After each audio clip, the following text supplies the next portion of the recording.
आवाज उठाई, वीडियो बनाया, सोशल मीडिया पे सारी कोशिश की, सब कुछ किया। जब इतना प्रेशर बना, एक बहुत लंबा वीडियो बनाया था, लाइव वीडियो बनाया था और 1 लाख बच्चे उसको एक साथ देख रहे थे उस वीडियो को, और वीडियो बहुत शेयर हुआ। तब अगले दिन एनटीए ने एक डॉक्यूमेंट रिलीज किया।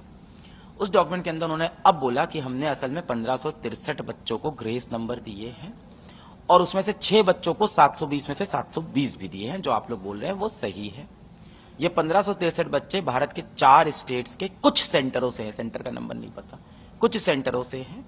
ये बच्चे माननीय हाईकोर्ट जाके बोले कि हमारा समय का नुकसान हुआ है, तो हमने इन्हें ग्रेस नंबर दे दिए हैं। अब देखिए कॉन्ट्रडिक्टरी है, जो 5 मई का उनका खुद का नोटिस है कि उस सेंटर को छोड़ के, और तो आप सच्चाई बोलो ना, आप एक्सेप्ट करो 5 मई को कि अभी हमें नहीं पता है समय का नुकसान हुआ है कि नहीं हुआ है। एनटीए ने भी बार-बार जो अपनी स्टेटमेंट है वो बदली, and that is the biggest reason जब वो स्टेटमेंट बदल रहे हैं कि अब बच्चे इस बात पे भी भरोसा नहीं कर रहे कि वो नंबर 1563 है या वो 15,063 है। अब हम कैसे माने, क्योंकि आप अपनी बात से बार बार स्विच करते हो और कुछ बातें आप ऐसी करते हो जो प्रैक्टिकली पॉसिबल नहीं है। आप लिखते हो अपने नोटिस में कि हम 4,750 सेंटर के, और हर सेंटर पे कम से कम 10 रूम, 47,500 कैमरे की हम लाइव व्यूइंग करते हैं फुटेज की। नहीं कर सकते एआई ह्यूमन की मदद से, और हम शाम तक कह सकते हैं कहीं समय नुकसान नहीं हुआ है, और 1 महीने बाद हम कहते हैं कुछ लोग हाईकोर्ट के थ्रू आए थे तो समय का नुकसान हुआ है। इतने तरह का इसमें राइट टू इक्वालिटी का वायलेशन है। पहला, जिस बच्चे ने मेहनत से पेपर दिया उसे ग्रेस नंबर नहीं मिला, और ग्रेस नंबर से एक बच्चा 720 पे पहुंच गया। क्या वो उसके केपेबल था? इन्होंने कहा हमने आंसरिंग एफिशिएंसी चेक की, स्पीड चेक, कोई क्लियर फॉर्मूला अभी भी नहीं दिया है।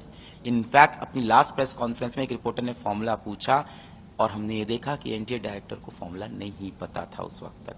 बहुत गोलमोल किया, उन्होंने बोला स्पीड है, आंसरिंग एफिशिएंसी, कैंडिडेट, देखिए केस टू केस डिपेंड करता है। अरे आप इतने बड़े ब्यूरोक्रेट हैं, आप खटाक से फॉर्मूला बता सकते थे, केस 1, केस 2, केस 3 या एक मोटा मोटा केस, तो उन्हें फॉर्मूला भी नहीं बताया। कल फाइनली जब हमने हर तरह से एनटीए का दरवाजा बार बार खटखटाया, बार बार सवाल पूछे और बोला कि 1563 बच्चों की कम से कम हमें लिस्ट दे दो। इसमें सबसे बड़ा मुद्दा यह है कि पहली बार आप ग्रेस नंबर दे रहे हैं, लिस्ट जारी नहीं कर रहे हैं, बार बार पूछने पे भी एग्जैक्ट लिस्ट नहीं बता रहे, सेंटर का नाम नहीं बता रहे। तो हमने कहा कि अब यहां से नहीं काम हो पाएगा, अब यहां पे हम आंदोलन नहीं कर सकते, चलते हैं हम माननीय सुप्रीम कोर्ट के पास।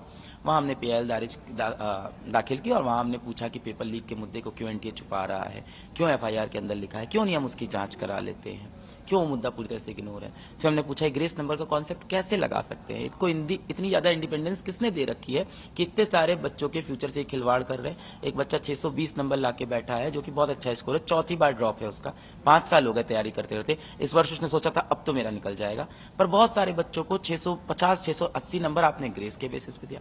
जिन बच्चों को 720 में से 720 दिया, मैं आपको लिख के दे रहा हूं, वो इसके कैपेबल नहीं थे, मैं कैसे बता सकता हूं। उसमें से एक बच्चा हमारे ही ऑनलाइन प्रोग्राम में पढ़ता था।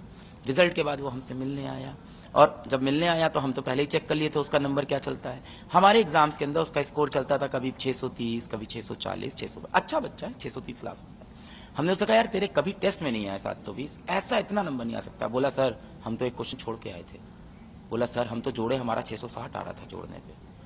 तो हमने कहा तुमको 720 कैसे मिला? करा हमें नहीं पता। अब देखिए मैं नहीं कह सकता वो बच्चा सच बोल रहा है, झूठ बोल रहा है, पर जो भी कहानी हमें इतना श्योर है वो कैपेबल नहीं था 720 के।